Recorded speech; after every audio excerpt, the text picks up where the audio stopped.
ഒട്ടുമിക്ക അനുനാക്കിയുടെ കൊത്തുപണികളിലും ഇതുപോലെയുള്ള പൈൻ കോൺ ഒരു ഡയറക്ഷനിലേക്ക് ഇങ്ങനെ പോയിന്റ് ചെയ്ത് നിർത്തുന്നതായിട്ട് നമുക്ക് കാണാൻ പറ്റും. അപ്പോൾ ഇതിന്റെയൊക്കെ മീനിങ് എന്താണ് ഈ കൊത്തുപണികളിലൂടെ അവർ നമ്മളോട് പറയാൻ ശ്രമിക്കുന്നത്? അത് നമുക്ക് ജസ്റ്റ് ഒന്ന് നോക്കി നോക്കാം.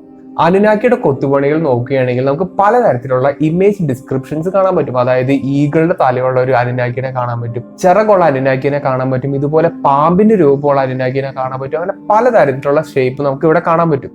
ഇതൊക്കെ കാണുമ്പോൾ ഒട്ടുമിക്കവർ വിചാരിക്കുന്നത് എന്താ വെച്ചാൽ അനുനാക്കി എന്ന് പറയുന്നത് ബേസിക്കലി ഒരു ഏലിയൻ ആണ്.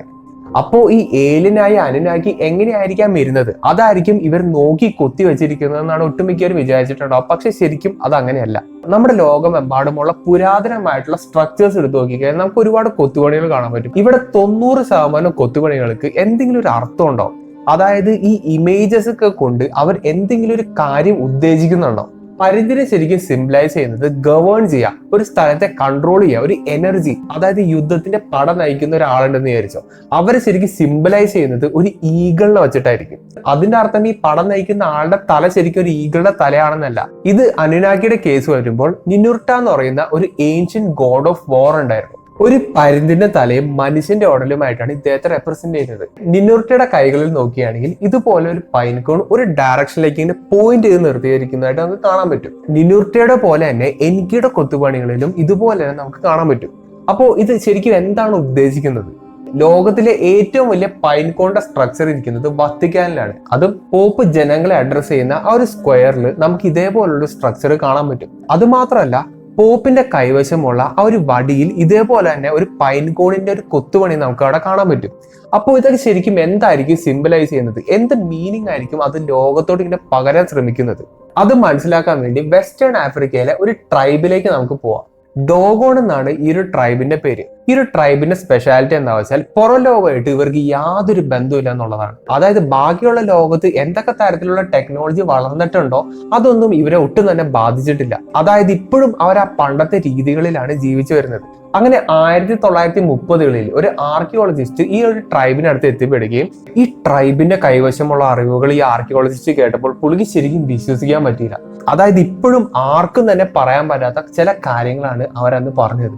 പുറം ലോകമായിട്ട് യാതൊരു കണക്ഷനും ഇല്ലാത്ത ഈ ഒരു ട്രൈബിന് റേഡിയോ ടെലിസ്കോപ്പ് കണ്ടുപിടിക്കുന്നതിന് ഒരുപാട് വർഷങ്ങൾക്ക് മുന്നേ തന്നെ ഇവർക്ക് സ്റ്റാറുകളുടെ മൂവ്മെന്റ്സ് അറിയായിരുന്നു, കോസ്മോസിനെ പറ്റിയിട്ട് അറിയായിരുന്നു, series A, series B, series C ഇങ്ങനെയുള്ള സ്റ്റാറുകളെ പറ്റിയിട്ടൊക്കെ നല്ല രീതിയിലുള്ള അറിവുകളുണ്ടായിരുന്നു. അതും സീരീസ് ബി എന്ന് പറഞ്ഞ സ്റ്റാർ പുറം ലോകം ഡിസ്കവർ ചെയ്യുന്നതിന് മുമ്പ് തന്നെ ഇവർക്ക് അറിയായിരുന്നു. ഈ ഒരു ട്രൈബിന്റെ ട്രഡീഷനിൽ കണ്ടുവരുന്ന ഒരു കൊത്തുപണിയാണ് നിങ്ങളിപ്പോ ഈ കാണുന്നത്. ഒരു റെപ്റ്റീലിയൻ ബീയിങ്ങിനെ നമുക്ക് ഈ ഒരു ഇമേജിൽ നിന്ന് കാണാൻ പറ്റും. അതായത് ഒരു മീനിന്റെ രൂപമുള്ള ഒരു ബീയിങ്ങിനെ നമുക്ക് ഇവിടെ കാണാൻ പറ്റും. ഒന്ന് സൂക്ഷിച്ച് നോക്കിക്കഴിഞ്ഞാൽ ഇദ്ദേഹത്തിന്റെ കൈവശം ഒരു ബാഗ് ഇരിക്കുന്നതായിട്ട് നമുക്ക് കാണാൻ പറ്റും. ഈ ഒരു ബീയിങ്ങിന്റെ പേര് ഓവാൻസ് എന്നാണ്. ഈ ഒരു കൊത്തുപണിയിൽ നിന്ന് നമുക്ക് മനസ്സിലാക്കാൻ പറ്റുന്നത് എന്താ വെച്ചാൽ എന്തോ ഒരു ഗിഫ്റ്റ് അല്ലെങ്കിൽ എന്തോ ഒരു അറിവ് ഈ ഒരു ട്രൈബിന് ഈ ഒരു ഓവാൻസ് എന്ന് പറഞ്ഞ ഒരു ബീയിങ് കൊടുക്കുന്നതായിട്ടാണ്. എന്തോ ഒരു ഗിഫ്റ്റ് കൊടുക്കുന്നത് പോലെ, അറിവ് പകർന്നു കൊടുക്കുന്നത് പോലെയുള്ള ഒരു ഇമേജ് ഡിസ്ക്രിപ്ഷൻ ആണ് നമുക്ക് ഇവിടുന്ന് ക്ലിയർ ആയിട്ട് മനസ്സിലാവുന്നത്. ഇനി മെസപ്പൊട്ടേമിയയിലെ കൊത്തുപണിയിൽ നോക്കുകയാണെങ്കിൽ എനിക്ക് എന്ന് പറയുന്ന ഒരു അനുനാക്കിയുണ്ട്. ഇദ്ദേഹത്തെ God of fresh water and balance എന്നുള്ള ഒരു കാറ്റഗറിയിലാണ് നമുക്ക് അറിയപ്പെടുന്നത്. അതായത് ഈ ഒരു കൊത്തുപണി നിങ്ങൾ സൂക്ഷിച്ച് നോക്കിക്കഴിഞ്ഞാൽ ഒരു ഫിഷ് പോലത്തെ രൂപം എനിക്കിയുടെ അടുത്തൂടെ പോകുന്നതായിട്ട് നമുക്ക് കാണാൻ പറ്റും. ഇതിൽ നിന്ന് നമുക്കൊരു കാര്യം വ്യക്തമായിട്ട് മനസ്സിലാവും. അതായത് ഡൊഗോൺ എന്ന് പറയുന്ന ആ ഒരു ട്രൈബിലത്തെ ഒയാൻസ് എന്ന് പറയുന്ന ആ ഒരു ഗോഡ്ലി ബീയിങ്ങും എനിക്ക് എന്ന് പറയുന്നത് സെയിം, അതായത് ഒരേ ആള് തന്നെയാണ്. അതും അനുനാക്കിയുടെ ഇമേജ് ഡിസ്ക്രിപ്ഷൻസിലെല്ലാം ഇതുപോലുള്ള ഒരു പൈൻകോണിന്റെ ഒരു ഇമേജ് നമുക്ക് കാണാൻ പറ്റും. ഈ രണ്ട് കൊത്തുപണികളിലൂടെ നമുക്കൊരു കാര്യം മനസ്സിലാക്കാൻ പറ്റും. അതായത് പൈൻകോൺ എന്ന് പറയുന്നത് അറിവ് പകർന്നു കൊടുക്കുന്ന ഒരു സിമ്പലാണ്. കോസ്മോസിനെ പറ്റിയിട്ടും സ്റ്റാറുകളെ പറ്റിയിട്ടും കോൺഷ്യസ്നെസിനെ പറ്റിയിട്ടൊക്കെ ഉള്ള അറിവുകൾ പകർന്നു കൊടുക്കുന്ന ഒരു സിമ്പിൾ ആയിരുന്നു ശരിക്കും ഇത്. ഏൻഷ്യന്റ് ഹിന്ദു ടെമ്പിൾസിലും ഇതുപോലെ പൈൻകോണിന്റെ കൊത്തുപണി നമുക്ക് വളരെ കോമൺ ആയിട്ട് കാണാൻ കഴിയുന്ന ഒരു സംഭവം തന്നെയാണ്.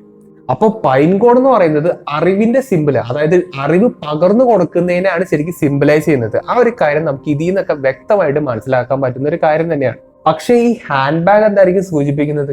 അനുനാക്കിയുടെ കൊത്തുപണികളിലും ഈജിപ്ഷ്യൻസിലും നമ്മുടെ ലോകത്തെമ്പാടും കണ്ടുവരുന്ന പല കൊത്തുപണികളിലും എന്തുകൊണ്ടാണ് ഈ ഒരു ഹാൻഡ് ബാഗ് കാണിക്കുന്നത്? ഇതിനു മുമ്പ് ഞാൻ ഈ ഒരു കാര്യം ഡിസ്കസ് ചെയ്തിട്ടുണ്ടായിരുന്നു, പക്ഷെ കുറച്ച് ഡീറ്റെയിൽ ആയിട്ട് ഞാനിപ്പോ പറഞ്ഞുതരാം. ഈ ലോകത്തിലെ ഏറ്റവും ആദ്യത്തെ സെറ്റിൽമെന്റ് ആയ ഗോബേക്ലി ടെപ്പിലെ 43ാമത്തെ ആ ഒരു പില്ലറിൽ ഇതേപോലുള്ള ഇമേജ് ഡിസ്ക്രിപ്ഷൻ നമുക്ക് കാണാൻ പറ്റും. അതുപോലെ തന്നെ മെക്സിക്കോയിലും നമുക്ക് ഇതേപോലുള്ള ഒരു ഇമേജ് കാണാൻ പറ്റും. നമ്മുടെ ലോകമെമ്പാടുള്ള മെഗാ സ്ട്രക്ചേഴ്സ് ഉള്ള ഏൻഷ്യൻ സിവിലൈസേഷനെ പറ്റി നിങ്ങളൊന്ന് ആലോചിച്ച് നോക്കുക. അതായത് ഈജിപ്ഷ്യൻസ്, മായൻസ്, ഇവരുടെ എല്ലാ സ്റ്റോറി നമ്മൾ എടുത്തു നോക്കുകയാണെങ്കിൽ പെട്ടെന്നാണ് ഇവരുടെ ഒരു സിവിലൈസേഷന്റെ ഗ്രോത്ത്, അതായത് റാപ്പിഡ് ആയിട്ടുള്ള ഗ്രോത്ത് ആയിരുന്നു ഇവർക്ക് ഉണ്ടായിരുന്നത്. എവിടെ നിന്ന് ഇവർക്ക് ഈ അറിവുകളൊക്കെ കിട്ടുകയും പെട്ടെന്ന് തന്നെ ഇവരുടെ സിവിലൈസേഷൻ ഗ്രോ ആവുകയും ചെയ്തു. അതുപോലെ തന്നെ എന്തോ കാരണത്താൽ ഈ സിവിലൈസേഷൻ ഒക്കെ കൊളാപ്സ് ആവുകയും ചെയ്യുന്നതായിട്ട് നമുക്ക് എവിടെ നോക്കിയാലും കാണാൻ പറ്റും. പക്ഷെ എന്റെ ഒരു ചോദ്യം എന്താ വെച്ചാൽ, വളരെ നോമാഡിക് ആയിട്ട് ജീവിച്ച ഒരു സ്പീഷീസ് ആയിരുന്നു നമ്മൾ. അപ്പൊ പെട്ടെന്ന് എങ്ങനെയാണ് നമുക്കൊരു സിവിലൈസേഷൻ ഡെവലപ്പ് ചെയ്യണമെന്ന്, അത് നമ്മുടെ ലോകത്തെമ്പാടും തന്നെ ഈ ഒരു ചിന്ത പെട്ടെന്ന് എങ്ങനെയാണ് വന്നത്? റാപ്പിഡ് ആയിട്ട് ഒരു സിവിലൈസേഷൻ ഗ്രോ ചെയ്യണമെങ്കിൽ ആ ഒരു സിവിലൈസേഷൻ എങ്ങനെ വേണം എന്നുള്ളൊരു വ്യക്തമായിട്ടുള്ള പ്ലാനിങ് വേണം. ഇറിഗേഷൻ സിസ്റ്റം ഉൾപ്പെടെ ആ ഒരു സിവിലൈസേഷന് വേണ്ട എല്ലാ കാര്യങ്ങളും പെർഫെക്റ്റ്ലി പ്ലാൻഡ് ആയിരിക്കണം. ഈ പറയുന്ന കാര്യങ്ങളെല്ലാം നമ്മുടെ ലോകത്ത് ഇങ്ങും കിടക്കുന്ന പല സിവിലൈസേഷനും ഇങ്ങനെ ഒറ്റയ്ക്ക് ചിന്തിച്ചെടുത്താന്ന് പറയുന്നതിൽ ശരിക്കും അർത്ഥമില്ല. കാരണം എല്ലാ സിവിലൈസേഷനിലത്തെ ട്രെൻഡ് ഒരേപോലെ തന്നെയാണ്. അതായത് പെട്ടെന്നുള്ള ഗ്രോത്തും പെട്ടെന്ന് തന്നെ ഉള്ളൊരു ഡിസപ്പിയറൻസും. അപ്പോൾ ഈ ഹാൻഡ് ബാഗ് എന്ന് പറയുന്ന ആ ഒരു സിമ്പിൾ ശരിക്കും ഉദ്ദേശിക്കുന്നത് ഈ പറയുന്ന സിവിലൈസേഷൻ ഡെവലപ്പ് ചെയ്യാനുള്ള കാര്യങ്ങളൊക്കെ ആയിരിക്കാം. അതായത് അതിനുള്ള ഇൻഫോർമേഷൻ ആയിരിക്കാം ഇത് ശരിക്കും ഒരു ഹാൻഡ് ബാഗ് കൊണ്ട് സിംബിളൈസ് ചെയ്തിരിക്കുന്നത്. എങ്ങനെയാണ് ഒരു സിവിലൈസേഷൻ സ്റ്റാർട്ട് ചെയ്യേണ്ടത്, അതെങ്ങനെയാണ് മെയിൻറ്റെയിൻ ചെയ്യേണ്ടത്, അതെങ്ങനെയാണ് ഗവേൺ ചെയ്യേണ്ടത്, അതെങ്ങനെയാണ് പ്രോപ്പറായിട്ട് കൊണ്ടുപോകേണ്ടത്, അതൊക്കെ ആയിരിക്കാം ശരിക്കും ഈ ഹാൻഡ് ബാഗ് കൊണ്ട് സിംബിളൈസ് ചെയ്തിരിക്കുന്നത്. ആ കാര്യങ്ങളൊക്കെ നമുക്ക് മനസ്സിലായെന്ന് വിചാരിക്കാം. പക്ഷെ എൻ്റെ ഒരു ചോദ്യം ഇതാണ്, ഈ പറയുന്ന അറിവുകളൊക്കെ ആരാണ് ഇവർക്ക് പകർന്നു കൊടുത്തത്? ഈ പറയുന്ന നമ്മുടെ ലോകത്തുള്ള ഒട്ടുമിക്ക കൊത്തുപണികളിലും കാണുന്ന ഈ ഒരു അറിവ് പകർന്നു കൊടുക്കുന്ന ഒരു ബീയിങ്, അത് ശരിക്കും എന്താണ്? നമ്മുടെ ലോകത്തുള്ള ഒട്ടുമിക്ക ഏൻഷ്യൻ സിവിലൈസേഷന്റെ ഗ്രാഫ് ഇങ്ങനെ പോയിട്ട് പെട്ടെന്ന് മുകളിലേക്ക് കുത്തി ഉയരാൻ കാരണം ആരാണ്? ഇത്തരം അറിവുകൾ ഒരു ഗ്രൂപ്പിന് അവർ പകർന്നു നൽകിയിട്ട് അവർ ഇവിടുന്ന് പോയിട്ടുണ്ടെങ്കിൽ എന്തായാലും ഈ ഒരു ഗ്രൂപ്പ് അവരെ വർഷിപ്പ് ചെയ്യും. അവരെ ദൈവത്തെ പോലെ കാണാനുള്ള എല്ലാ സാധ്യതകളും ഞാൻ കാണുന്നുണ്ട്. അതാണ് പോയിന്റ്, വിശ്വാസം. നമ്മൾ എന്തിനാണ് ഇത്ര നാളും വിശ്വസിക്കുന്നത്? നമ്മുടെ ലോകത്തിലുള്ള പല കൾച്ചേഴ്സും എന്തിനെയോ ബ്ലൈൻഡ്ലി വിശ്വസിക്കുന്നുണ്ട്. അൾട്ടിമേറ്റ്ലി അതൊരു ക്രിയേറ്റർ ആണെന്നാണ് ഡീപ്ലി എല്ലാവരും വിശ്വസിക്കുന്നത്. ഏകദേശം 10-12 വീഡിയോസ് ദൈവത്തെ പറ്റിയിട്ട് ഞാൻ ഇട്ടിട്ടുണ്ട്. അതിൽ ലോകമെമ്പാടുമുള്ള പുരാണ ഗ്രന്ഥങ്ങളിൽ ഒളിച്ചിരിക്കുന്ന സയന്റിഫിക് റെലവൻസ് ഉള്ള കാര്യങ്ങൾ ഞാൻ വളരെ ഡീറ്റെയിൽ ആയിട്ട് തന്നെ എടുത്ത് പറഞ്ഞിട്ടുണ്ട്. ഒരുപാട് വർഷങ്ങൾക്ക് മുമ്പ് നമ്മുടെ ഭൂമിയിൽ എന്തോ ഹൈലി അഡ്വാൻസ്ഡ് ആയിട്ടുള്ള എക്സ്ട്രാ ടെറസ്ട്രിയൽ ബീയിങ് വന്നിട്ടുണ്ടെന്നും അവരുടെ ഇൻഫ്ലുവൻസ് നമ്മുടെ ഹ്യൂമൻ ബീയിങ്സിന് നല്ല രീതിയിൽ കിട്ടിയിട്ടുണ്ടെന്നുള്ള കാര്യത്തിൽ എനിക്ക് നല്ല ഉറപ്പുണ്ട്. കാരണം ഇത്തരത്തിലുള്ള അഡ്വാൻസ്ഡ് ആയിട്ടുള്ള നോളജ് ഒന്നും ഒരിക്കലും നമുക്ക് ആ ഒരു കാലഘട്ടത്തിൽ കിട്ടില്ല. ഇതിനു മുമ്പ് ഞാൻ ചെയ്തൊരു വീഡിയോയില് ആന്റിക്കേത്ര മെക്കാനിസത്തിനെ പറ്റിയിട്ട് ഞാൻ പറയുന്നുണ്ട്. അപ്പോൾ ഈ മെക്കാനിസത്തിന്റെ അകത്ത് ഉപയോഗിച്ചിരിക്കുന്ന ഗിയർ കോക്കുകൾ എന്ന് പറയുന്നത് വളരെ ചെറുതാണ്. അതുമാത്രമല്ല ഈ ഗിയർ കോക്കുകളൊക്കെ ഉണ്ടാക്കിയിരിക്കുന്നത് നമ്മുടെ കോസ്മോളജിക്കൽ ആയിട്ടുള്ള കാര്യങ്ങൾ, അതായത് സോളാർ എക്ലിപ്സ് എപ്പോഴാണ്, ലൂണാർ എക്ലിപ്സ് എപ്പോഴാണ്, ഇന്ന ഡേറ്റിൽ നമ്മുടെ മൂൺ എവിടെയായിരിക്കും, നമ്മുടെ സൺ എവിടെയായിരിക്കും, അങ്ങനെയുള്ള കാര്യങ്ങളൊക്കെയാണ് നമുക്ക് ഈ ഒരു മെഷീൻ ഉപയോഗിച്ച് കണ്ടുപിടിക്കാൻ പറ്റുന്നത്. ഇതൊക്കെ കറക്റ്റ് ഗിയർ ചെയ്യണമെങ്കിൽ നല്ല രീതിയിലുള്ള ടെക്നോളജിക്കൽ അഡ്വാൻസ്മെന്റ്സ് നമുക്ക് വേണം. അത് നമ്മൾ ആദ്യമായിട്ട് ഗിയർ കോക്കുകൾ ഉപയോഗിച്ചിട്ടുള്ള മെക്കാനിസംസ് ഉപയോഗിച്ച് തുടങ്ങിയത് 16ാമത്തെ സെഞ്ചുറി മുതലാണ്. അപ്പോൾ ഇത്രയും വർഷങ്ങൾക്ക് മുമ്പ് എവിടെ നിന്ന് ഇവർക്ക് ഈ ഒരു അറിവുകളൊക്കെ കിട്ടി?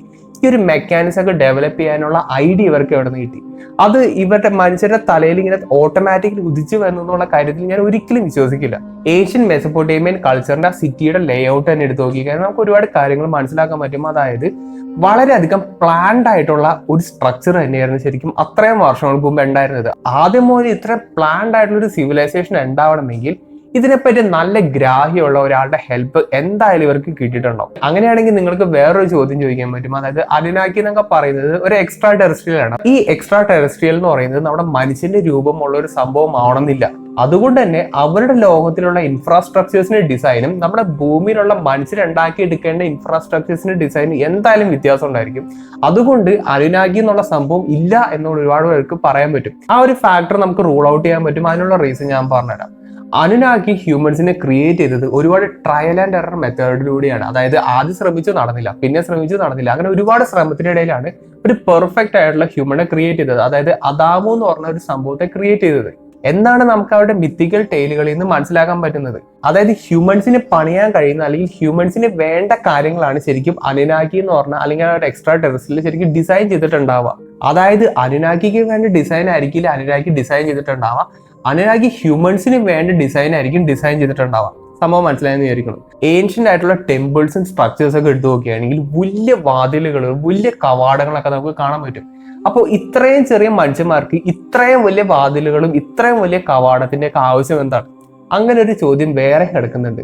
ഞാനിപ്പോൾ ഈ പറയുന്ന കാര്യങ്ങളൊക്കെ ഒരു കോൺസ്പിറസി തിയറി മാത്രമായിട്ട് നിങ്ങൾ കാണരുത്. കാരണം ഒരുപാട് എവിഡൻസസ് ഒക്കെ എടുത്തിട്ടാണ് ഞാൻ ഓരോ കാര്യങ്ങൾ ഇങ്ങനെ പറയുന്നത്. നമ്മുടെ സൊസൈറ്റിയിലെ ഭൂരിഭാഗം ആൾക്കാർ വിശ്വസിക്കുന്ന ആ ഒരു ക്രിയേറ്ററിന്റെ ഒറിജിന്റെ പുറകെയാണ് ശരിക്കും ഞാൻ പോകുന്നത്. അപ്പോൾ നമുക്ക് ഇനി അടുത്ത വീഡിയോ കാണാം.